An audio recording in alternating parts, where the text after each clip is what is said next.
Really though, what is the difference between a D20 and a D12?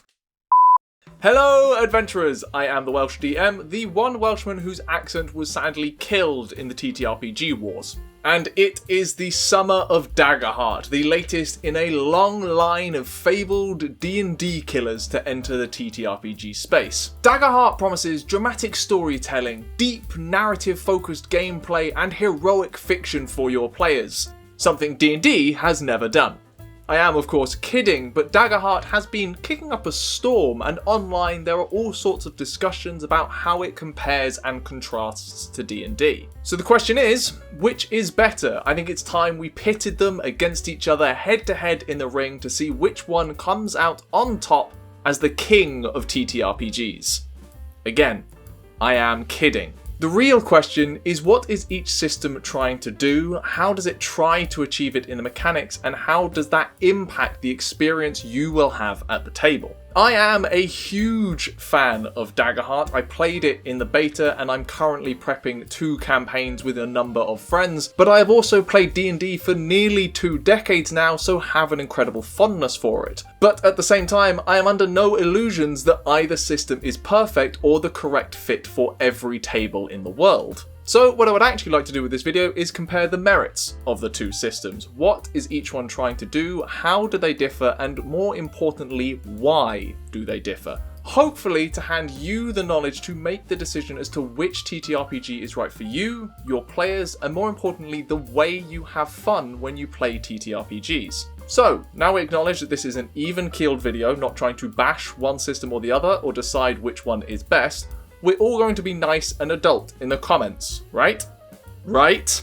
No, who am I kidding? It's the internet. Let's just get started. Let's start in the middle with combat. Both systems, yes, even Daggerheart, have combat, fighting monsters, defeating villains at their core. And that's because heroic fantasy as a genre orbits around this concept of drawing swords and flinging spells to save the day. Both systems deliver on this, but go about it in pretty distinct ways. D&D chooses to be a heavily structured, rigidly ordered simulation of the combat that is taking place in the fiction. The rules dictate that things happen in a sequential, repeated order. This is done to ensure a level of fairness and parity between the players and the monsters.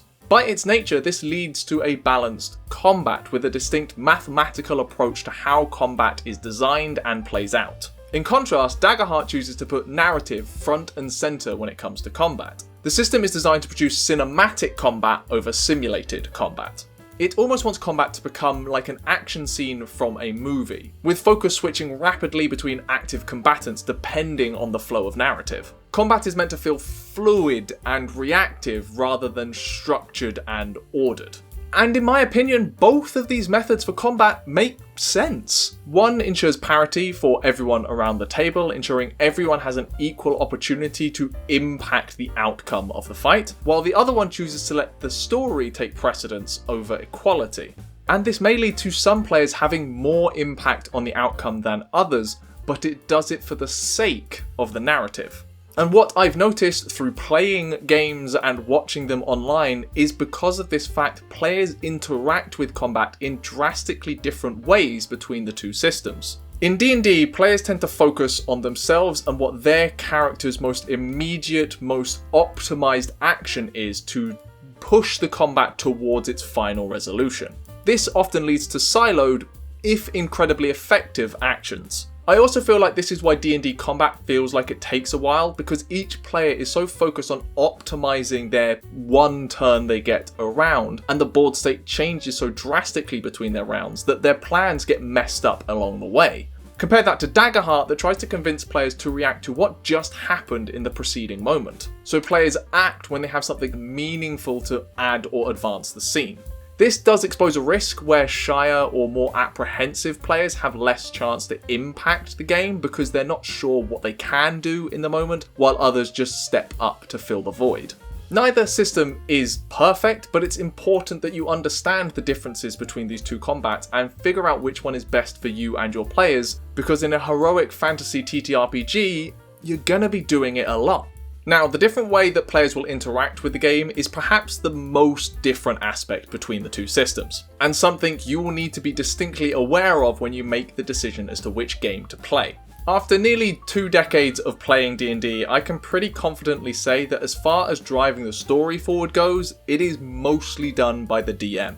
And no, this isn't about railroading. Players will make decisions that change the trajectory of the story, but ultimately the GMs are the ones who are putting out plot hooks for the players to pick up, laying out threads for them to pull and uncover, or just putting obstacles down in the way. Everything is driven by the GM's direction. In a nutshell, things don't happen unless the DM decides they do. They may be motivated by player choices, but at the end of the day, they are in control.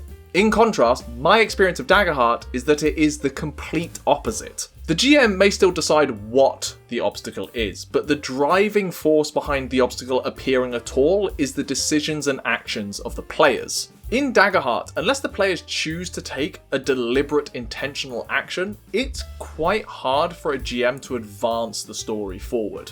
This is the fundamental point of the duality dice system. Nothing happens in the story without the players choosing to act, regardless of the outcome.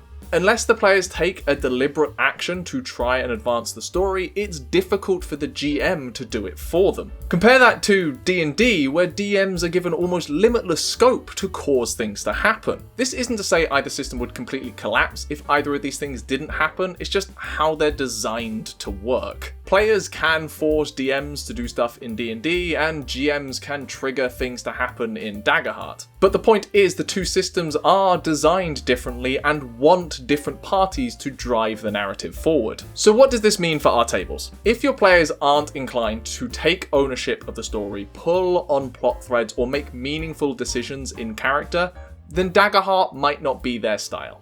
On the flip side, if your table is made up of people who love taking control of the narrative, driving it forward, making important decisions, and evolving the world, then D&D probably isn't maximizing everyone's fun. To put it in simple terms, ask yourself one question.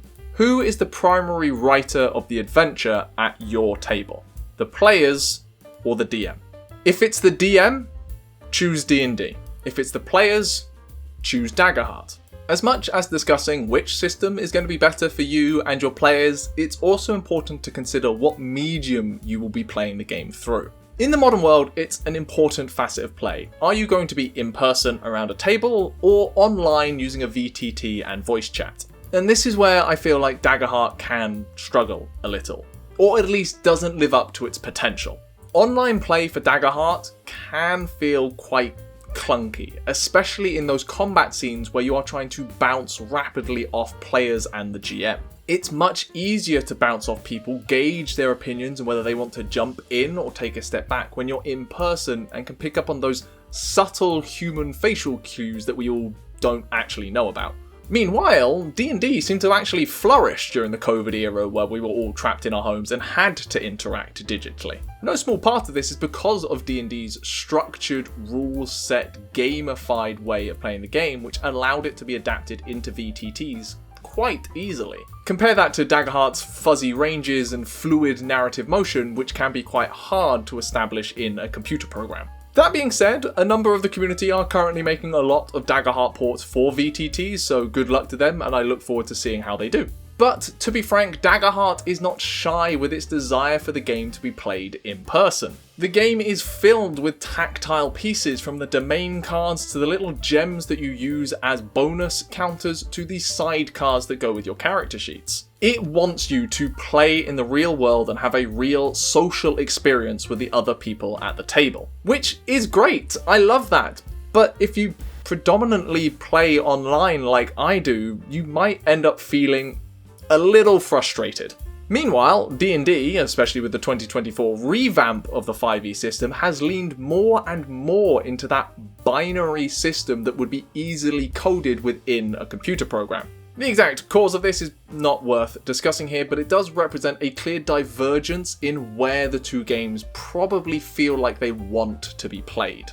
In summary, you should just consider what method you'll be using to run and play the game through, and therefore what considerations or adjustments you may have to make to your system. For what it's worth, I plan to run Daggerheart in person and virtually, so I'm a hypocrite. What do I know? Everything I've spoken about so far is important, but perhaps the most important question you have to ask yourself is, why do I want to play a TTRPG? Do you want to play a game? If so, choose D&D. It's great at it. Or do you want to tell a story? Because Daggerheart is going to help you do that. Do you enjoy the sense of achievement for reducing a monster to 0 hit points, getting access to its horde, and just rolling dice? Because that's what D&D has always been about, fighting monsters, getting treasure, and leveling up. But instead, if your love of TTRPGs stems from weaving epic tales of fantasy narrative with your friends, then that's Daggerheart's whole deal. I heard somewhere on the internet that Daggerheart is just D&D if it was designed by theatre nerds. And to be honest, I don't disagree. The game is quite intentional in allowing space for the players and GMs to shape the mechanics based on the needs of their own story. There are a handful of monster abilities that come to mind that are deliberately vague in how the applied conditions end, because it will differ depending on the actions of the players, the state of the combat, and much more besides. Compare that to D&D that tries to religiously codify everything to ensure consistency game on game and table on table. Can you see what I mean about gaming versus storytelling? It is worth noting that this nature of the two games can lead to deliberate game design choices that might be viewed negatively depending on your opinions. Daggerheart expects you to be letting roleplay and narrative drive your decisions rather than optimizing your actions. And if you do the opposite, either as a player or a GM, the fun of the game could disappear quite quickly. For example, it's entirely fair, reasonable, and written within the rules that a GM can spend a fear to end a condition on a monster before that condition has done anything to the monster. But the game expects you as a GM to be a good sport about it and let the fiction play out for at least a little bit. Counter this to D&D, where if you follow the rules precisely as written, you can kind of ruin the narrative fun that a player has perhaps tried to set up. Like when a player would stand directly in front of a king to shield them from the oncoming assassin. The assassin can technically just walk around the player, never trigger an attack of opportunity, and stab the king anyway. Rules as written, perfectly fine. But is it fun in fiction? Which is where the rule of cool comes in for any TTRPG system. It's there to facilitate the joy of the players at the table and engage with the fun that they're having. Ultimately, no game system is perfect. What matters is finding the one that is designed for the kind of fun you and your players have with TTRPGs. Look, I'm probably not the most objective person when it comes to discussing the differences between Daggerheart and D&D. I've already posted one video on this channel about why I love Daggerheart, and that was halfway through the beta. And with my love of using these games to tell stories with my friends, I can see it fast becoming my favourite fantasy RPG. But I do think that D&D still has its place among the pantheon of fantasy TTRPGs, and it will serve the community for a long time yet. Daggerheart is not going to be the fabled D&D killer. No one TTRPG could, but we are starting to see a growth of AAA games to join the space next to D&D. By the end of this year alone, we will be sitting on D&D, Daggerheart, Pathfinder, and Draw Steel, not to mention the upcoming Cosmere RPG as well. Each one is going to cater to different tastes, different styles, different narratives, and different tables. This is what D&D killing actually looks like. A diversification of games for tables to enjoy, meaningful options, and a desire from the design community to continue to improve and give us more enjoyable games. And for us as consumers, it means not having just one TTRPG that dominates everything in the space, but instead an entire shelf of available options that we can pick and choose from based on the kind of game we're looking for. And who knows, maybe this will then further open the door for other genres of TTRPGs to rise up to the same level of status. Blades in the Dark, Mothership, Cyberpunk could all grow in popularity. I am super excited to get started with my 2 Daggerheart campaigns and to start designing in the space as well. More on that to come. But I'm also just as excited to continue my ongoing D&D campaigns and see where they lead. I love playing both systems. And I can do that. it's a pretty great time to be playing TTRPGs, to be honest.